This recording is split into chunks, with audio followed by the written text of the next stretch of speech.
In this video we're going to look at resistance to change and also look at some other related topics.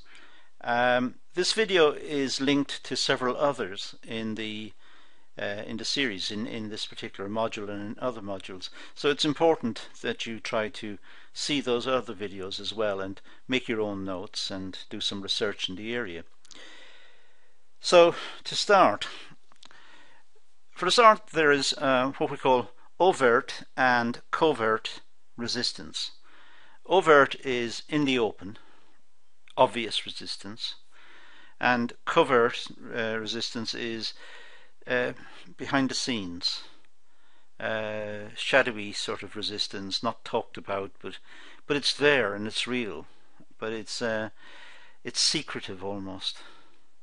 So there are two types. One is the outward one, where it's obvious that people resist the change, and the other type is where they keep it inside, that they're not happy, they don't like what's been proposed, and they're going to resist it in some way, but it's not very obvious how.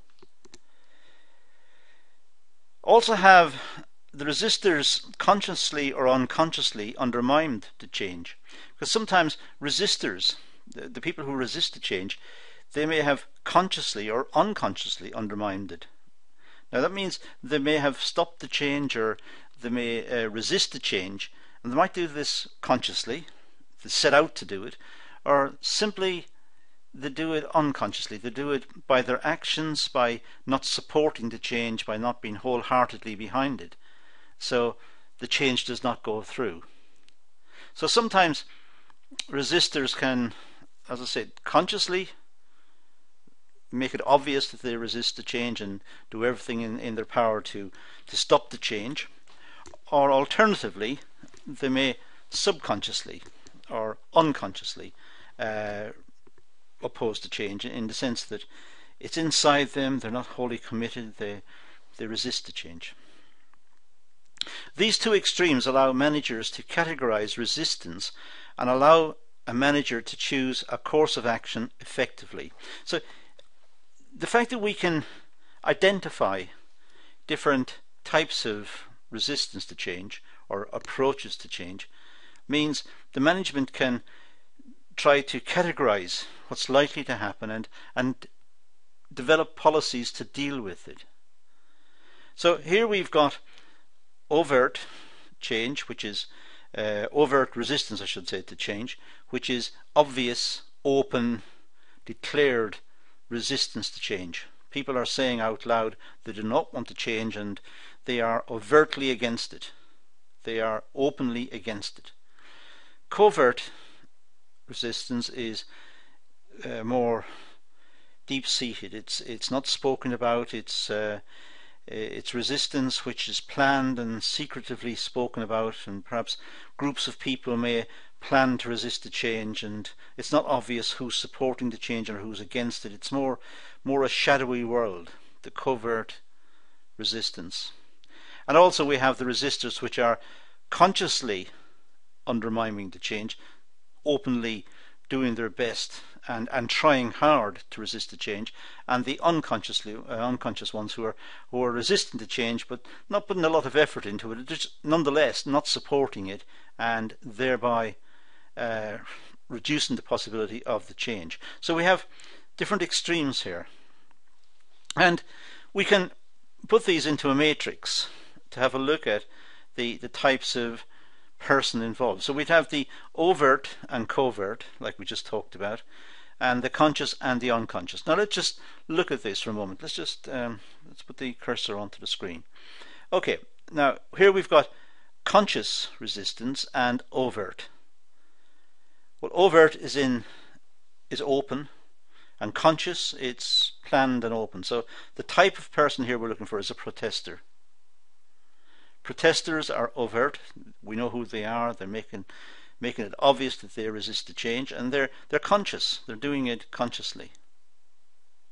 Now they might be consciously trying to resist the change, but doing it covertly. Now in which case they're a saboteur. They're trying to damage the whole process of change, but they're trying to do it secretively and with stealth. They're not making it obvious that they're resisting it, but they're becoming saboteurs. And then we've got the unconscious and the overt. Unconscious means they're not really trying to oppose the change, but they're open about it. They're open, but they're not really articulate about why they're resisting the change, and they're like zombies. They're just against it. They're unconsciously against it. They're not, as I said, very open about it, but they're overt. You can spot who they are. They're zombies.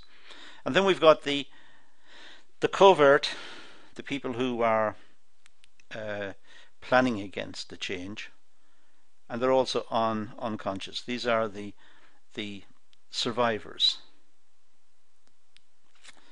So we have different classifications, and these were brought up, and the text mentioned at the bottom of the page is the source of reference. Now, resistance to change can either be covert or overt. Covert, so that lack of support for change is either concealed or undefined. It's covert. It's concealed resistance. It's not very clear who's resisting it, or what the basis of the resistance is, or the nature of the resistance. It's covert. It's there, but it's like secretively there. Covert resistors are often ambitious employees who undermine projects in favor of their own interests. So sometimes covert resistance can be just planting doubts in the mind of the person proposing the change, planting doubts, upsetting meetings, trying to highlight problems with the change. They're really sabotaging the whole process. It's covert, and they are consciously doing it, perhaps. And if they are consciously doing it, then they're sabotaging it. They're saboteurs.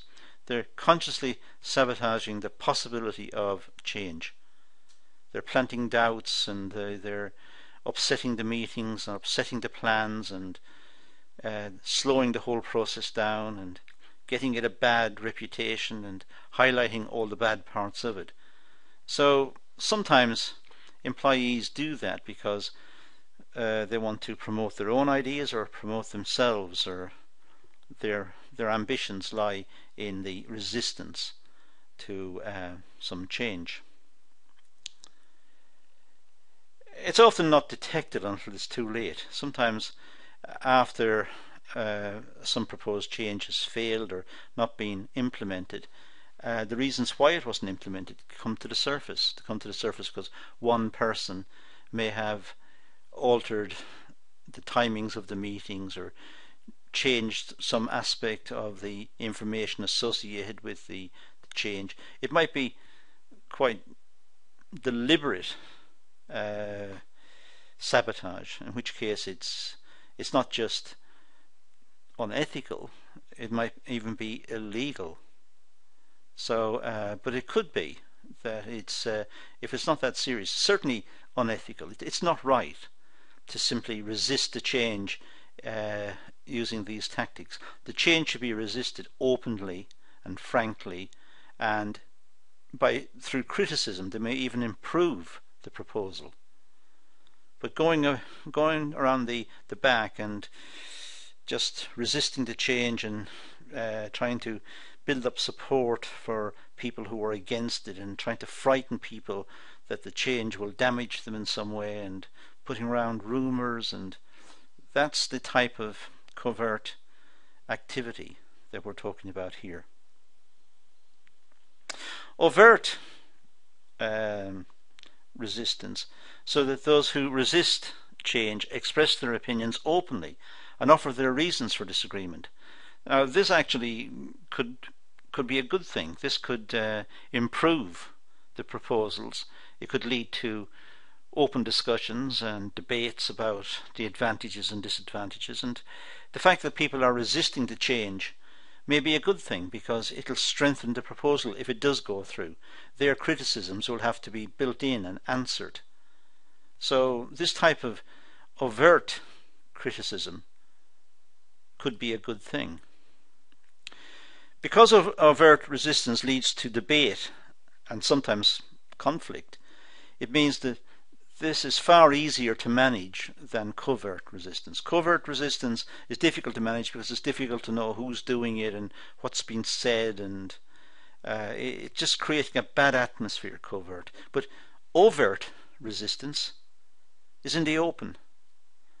And as I said, there could be actually a positive side to it. It may strengthen the arguments and the debate and clarify issues, and people don't want it, they don't want the change, but in so doing they're arguing openly, and that's possibly a very good thing, because the people who are arguing for the change will have to argue even harder and bring in more evidence and bring in more points in favour of the change.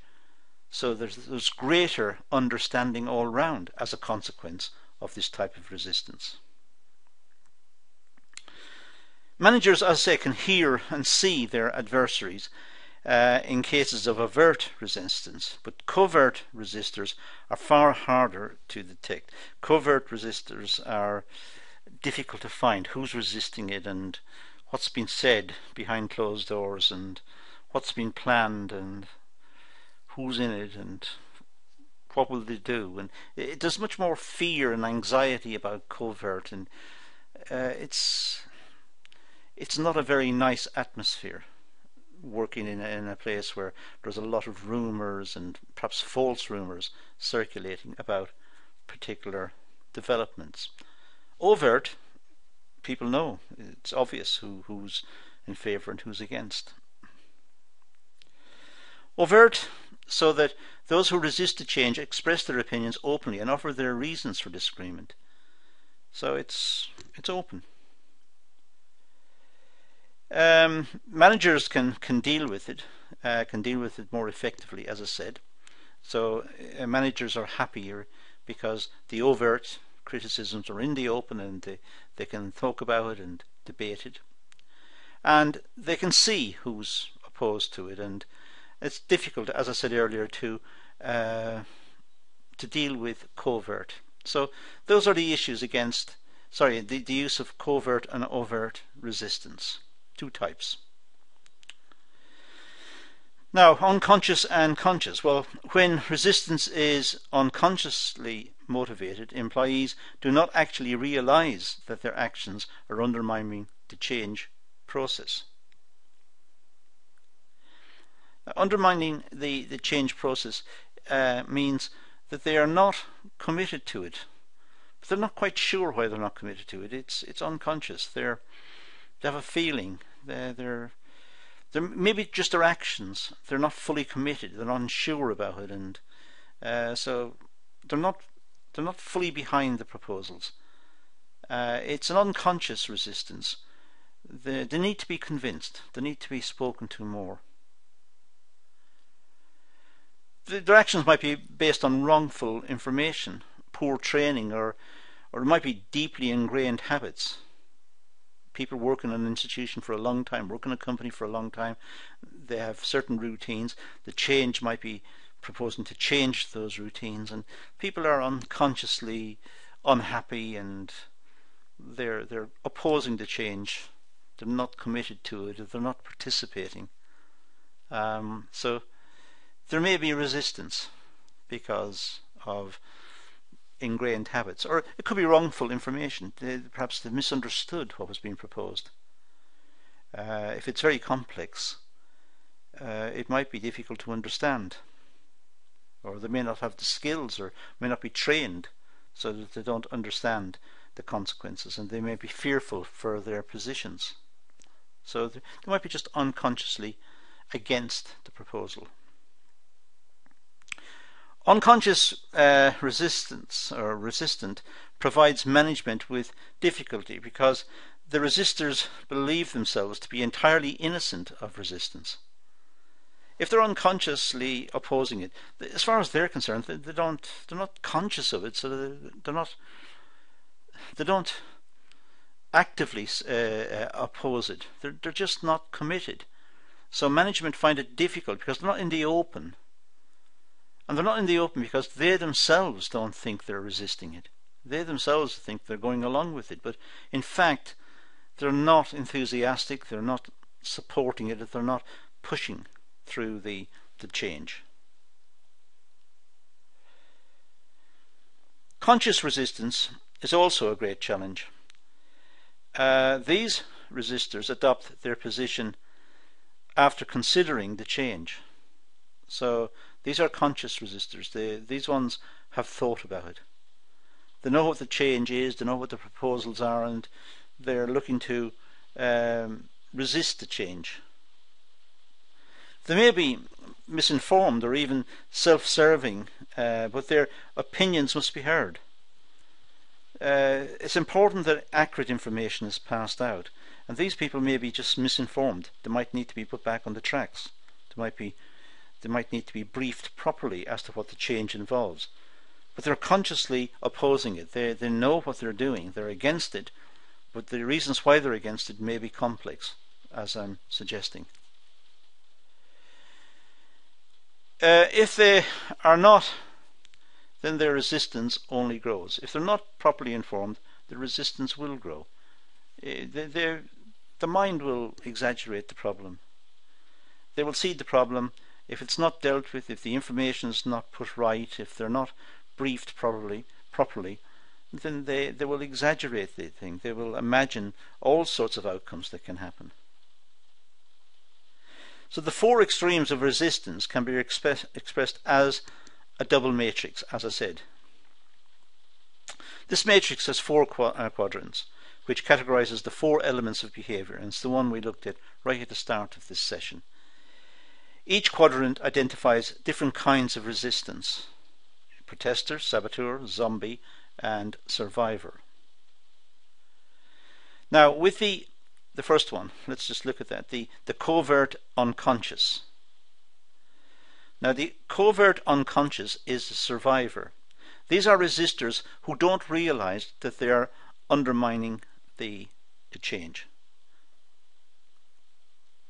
They're undermining the change in their behavior. They don't even realize they're doing it. It just they're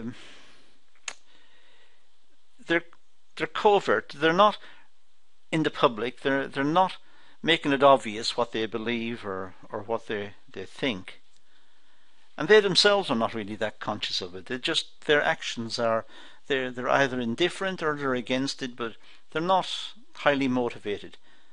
They don't realize, in fact, that they're undermining the change. They just carry on doing what they're doing, and they're not participating. They're not working towards the change. They don't know that they are failing to meet targets and don't understand the implications of this. They see the new targets that have been set after the change has been implemented. They're not working to those targets. They're working to the old targets. In fact, they're working in the old way of working. They haven't changed. They know what's required of them, but somehow they fall back into the old way of doing it, and that's the way they worked. So they're resisting to change by their behavior. They carry on doing their job in the way that they think is correct. And when their failure is realized, then they are surprised and disappointed. So they carry on doing it the way they were, and they're working to old practices. And when this is pointed out to them, that the system has changed, it's a new system, new requirements, they're surprised, they're amazed. It's as if they hadn't thought about this before. Nobody told them. So they're quite disappointed to have failed in their job, but it was unconscious. It wasn't really their fault. They just didn't think about it. And it was covert. They didn't talk about it. It wasn't open. The result is likely to be that they feel that they have been doing a good job, and they feel discouraged by the wasted effort. And that is often the case. These people, the survivors, they feel like they've been doing a good job. They've been working hard and diligently and accurately, but they've been working to the old system. They've been working in ways which were in the past, that have now changed. And of course, when it's pointed out to them, they're discouraged, they're annoyed, they feel very upset because their efforts has been to nothing. In fact, their work might be worthless because it no longer contributes towards the overall system or towards what was required. There are lots of stories in computing about when computers were first introduced into offices. People would they had a resistance to the computers. They didn't fight the computer, didn't sabotage the computer or break it or anything. They tried their best and they looked at it, but they didn't trust it. So they would work out all the figures by hand.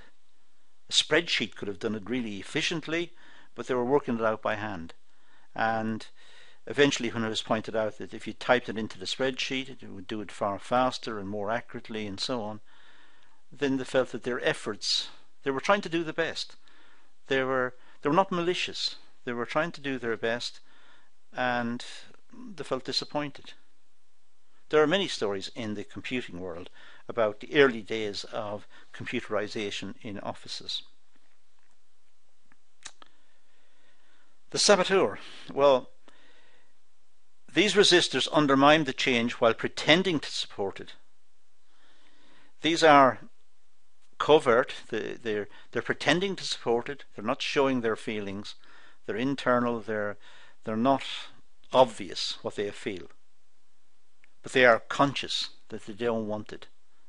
They are quite deliberate. They do not want this change, but they're not showing it. It's not obvious. By looking at them or looking at their behavior, there's no way of telling. But they themselves, they're conscious and they know they do not want this change. They believe that by verbally supporting the change and then doing nothing, that the change will miss them.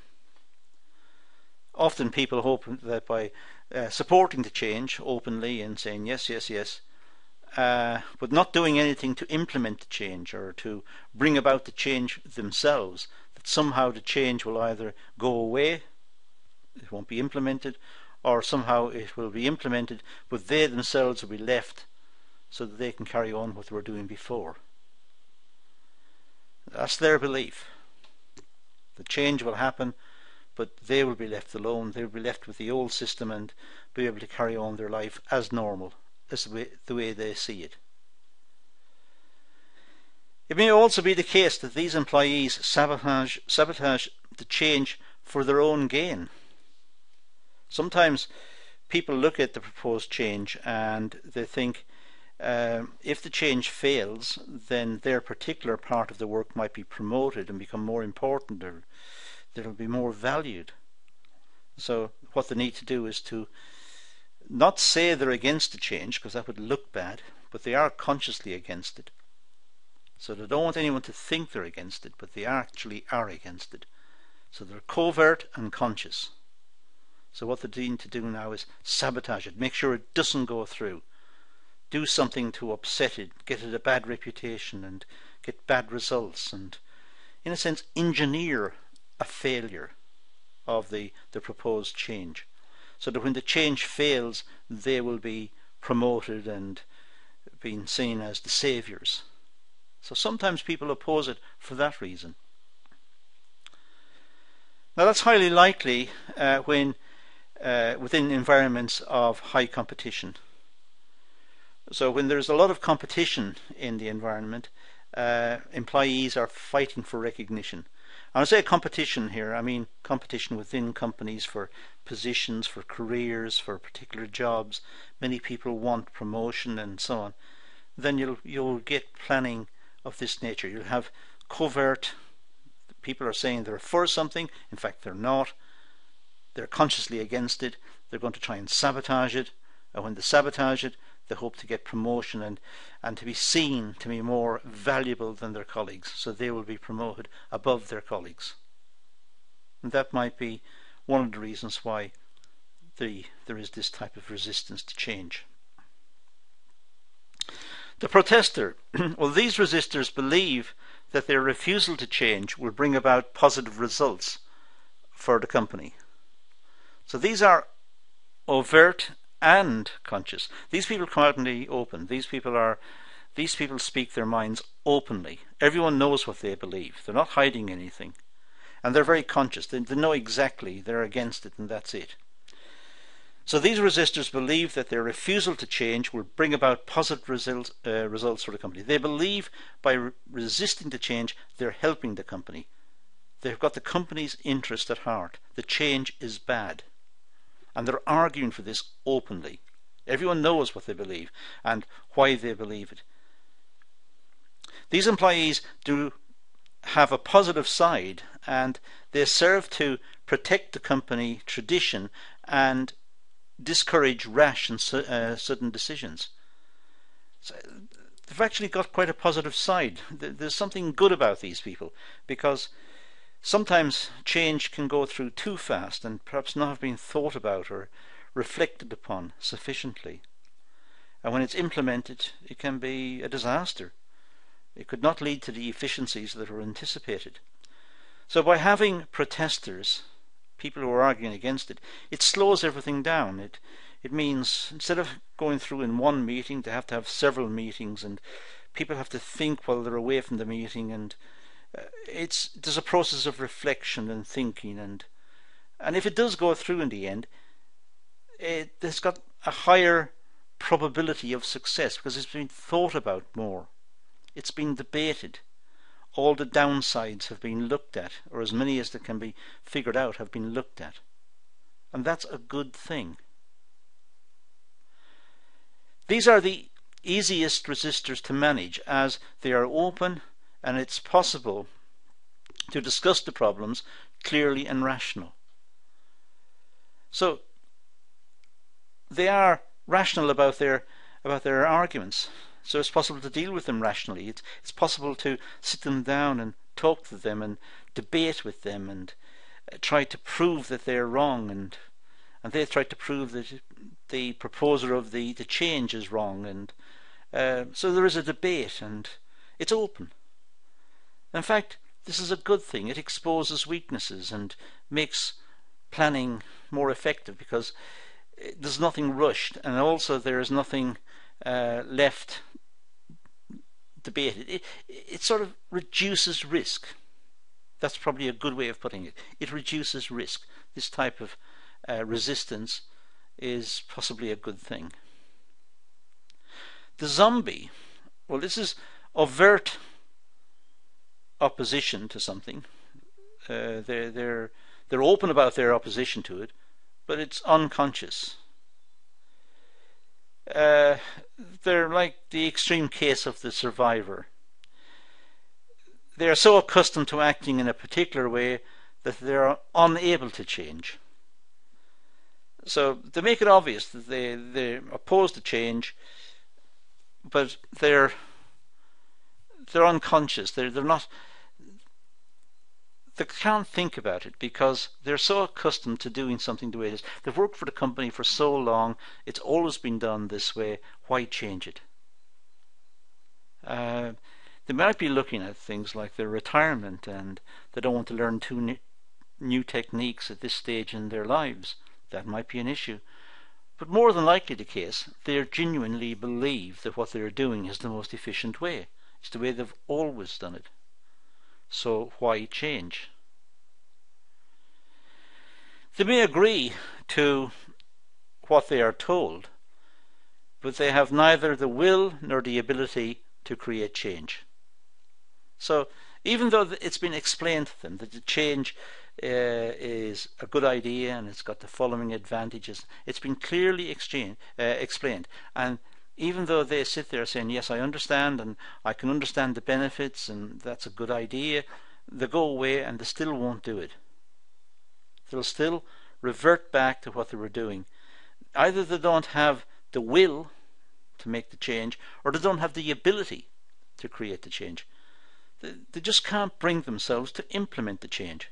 They understand it, but they just can't do it. They oppose it.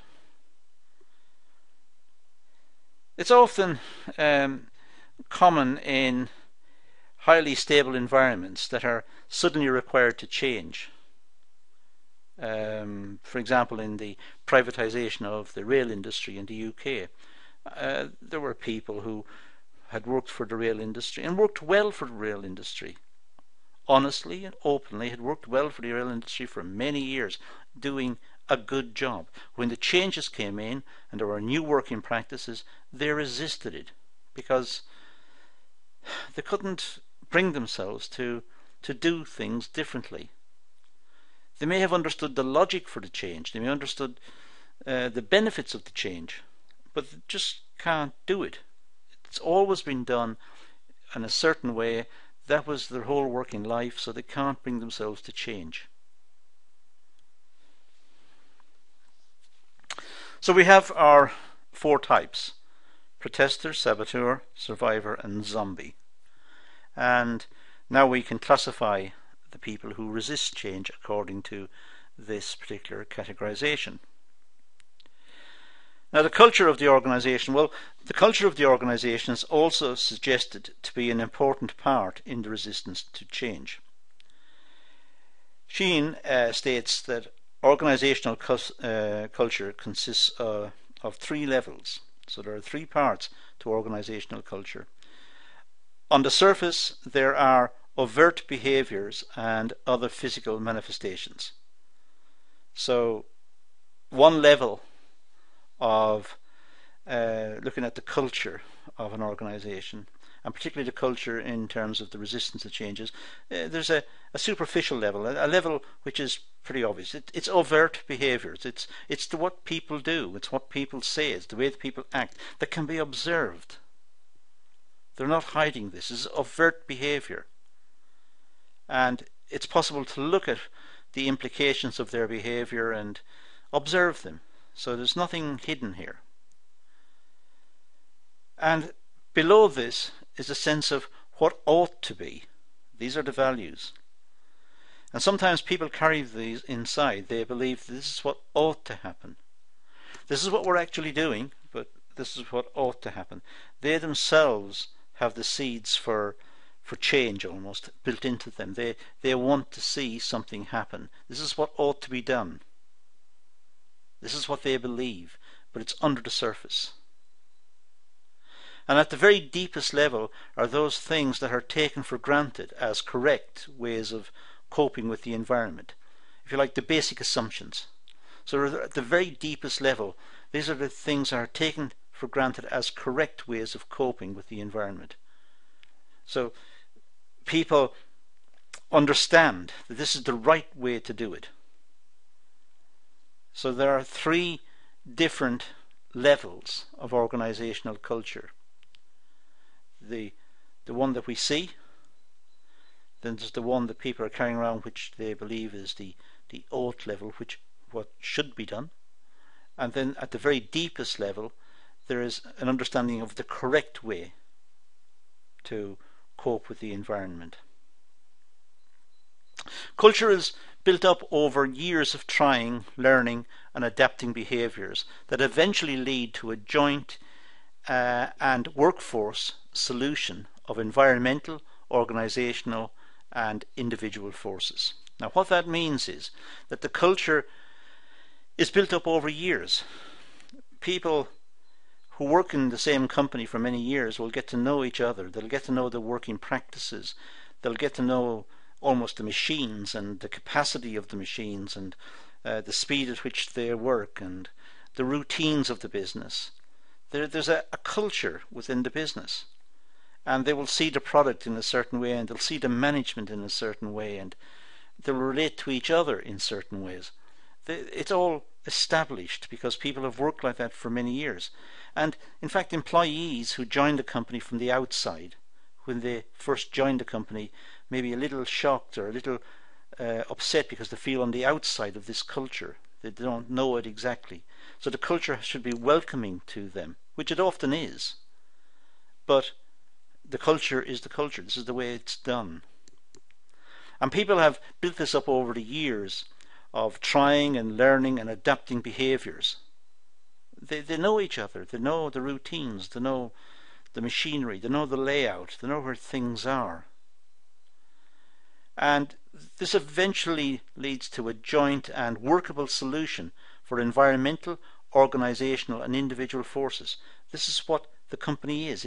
This is the latent knowledge of the business.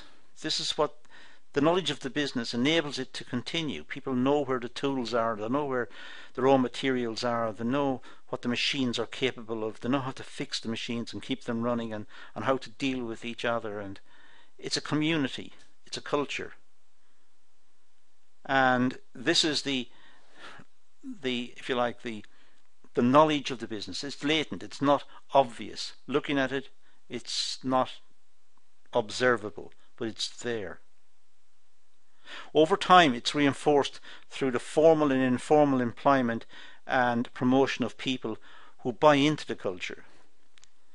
So the culture will select people who are suitable, that fit in. And as more and more people fit in, the culture is bolstered up, the culture becomes stronger. So it's maintaining itself. The management will look for employees that fit in, looking for management who fit in. Fit into what? Well, fit into the culture. It's a very nondescript term. They don't actually define what the culture is, but they know it when they know somebody who fits in when they see that person or they talk to that person.